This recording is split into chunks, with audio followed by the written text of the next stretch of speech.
तर या मुसळधार पावसाचा गणेश मूर्ती व्यावसायिकांना चांगलाच फटका बसलाय। अनेक कारखान्यांमध्ये पाणी शिरलंय। मूर्ती वाचवताना मात्र व्यावसायिकांची तारांबळ उडाली आहे। रायगड जिल्ह्यात सुरू असलेल्या मुसळधार पावसाचा फटका गणेश मूर्ती व्यावसायिकांना बसलाय। पेण तालुक्यातील हमरापूर भागात पावसाचं पाणी शिरलंय। गणेश मूर्ती कारखान्यामध्ये हे पाणी शिरल्याने मूर्ती भिजून नुकसान झालंय।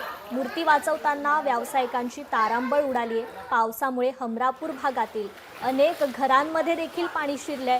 परिसरात झालेल्या या भरावामुळे ही परिस्थिती उद्भवल्याचं येथील नागरिक सांगतायत। काल संध्याकाळपासूनच पेणमध्ये मुसळधार पाऊस कोसळतोय, त्यामुळे गणेश मूर्ती व्यावसायिकांना याचा मोठा फटका बसलाय। त्यांना मोठ्या नुकसानीला सामोरं जावं लागतंय।